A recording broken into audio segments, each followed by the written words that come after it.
You may know, you may not, that I'm an admirer of Nietzsche.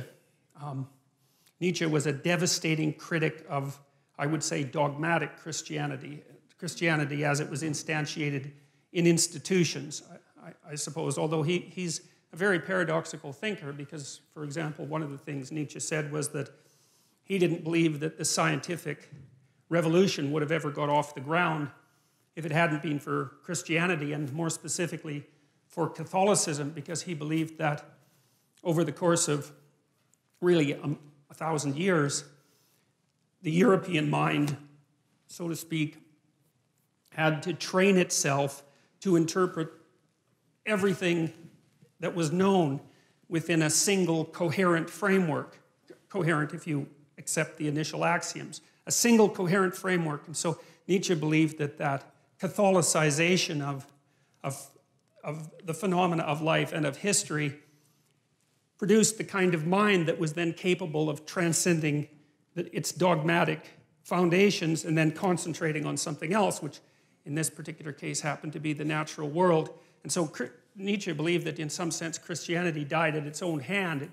It had spent a very long period of time trying to attune people to the necessity of the truth, absent the corruption and all of that that's always part of any human endeavor.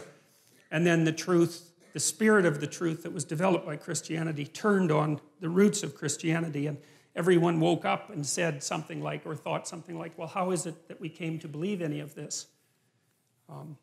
It's like waking up one day and noting that you really don't know why you put a Christmas tree up, but you've been doing it for a long time, and that's what people do. And there are reasons that Christmas trees came about, but the ritual lasts long after the reasons have been forgotten.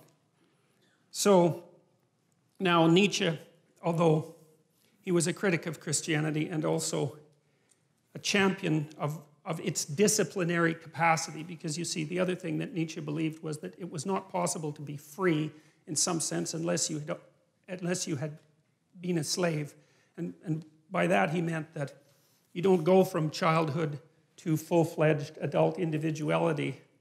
You go from childhood to a state of discipline, which you might think is akin to slavery, to self-imposed slavery. That would be the best scenario, where you have to discipline yourself to become something specific before you might be able to reattain the generality that you had as a child. And he believed that Christianity had played that role for Western civilization. But in the late 1800s, he announced that God was dead. And you often hear of that as something triumphant. But for Nietzsche, it wasn't, because he was too nuanced a thinker to be that simple-minded. See, Nietzsche understood that, and this is something I'm going to try to make clear, is that there's a very large amount that we don't know about the structure of experience, that we don't know about reality, and we have our articulated representations of the world, and then you could think of outside of that, there are things we know absolutely nothing about, and there's a buffer between them.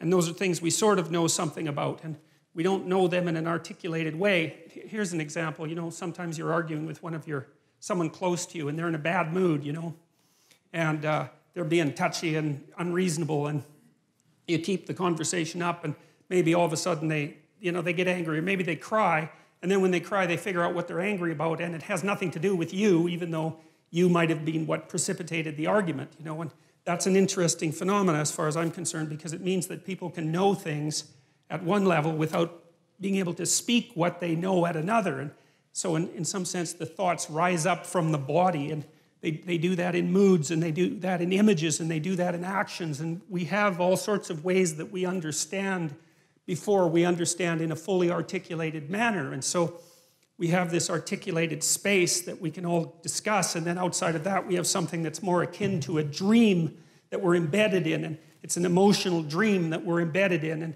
that's based, at least in part, on our actions, and I'll describe that later. And then outside of that is what we don't know anything about at all. And in that dream, that's where the mystics live, and that's where the artists live, and they're the mediators between the absolute unknown and the things we know for sure.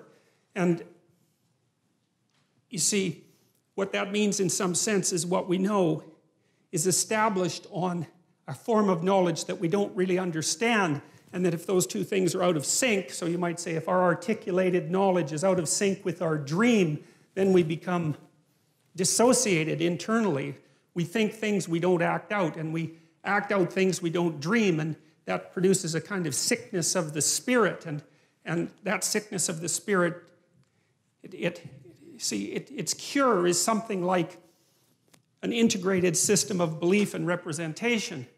And then people turn to things like ideologies, which I regard as parasites on an underlying religious substructure, to try to organize their thinking, and then that's a catastrophe. And that's what Nietzsche foresaw. You see, he knew that when we knocked the slats out of the base of Western civilization by destroying this representation, this God ideal, let's say, that we would destabilize and move back and forth violently between nihilism, let's say, and the extremes of ideology. He was particularly concerned about radical left ideology, and believed and predicted this in the late 1800s, which is really an absolute intellectual tour de force of staggering magnitude. Predicted that in the 20th century that hundreds of millions of people would die because of the replacement of these underlying dreamlike structures with this rational but deeply incorrect representation of the world. And, we've been oscillating back and forth between left and right in some sense ever since. And, with some good sprinkling of nihilism in there and despair. And in some sense, that's the situation of the modern Western person, and increasingly of people in general.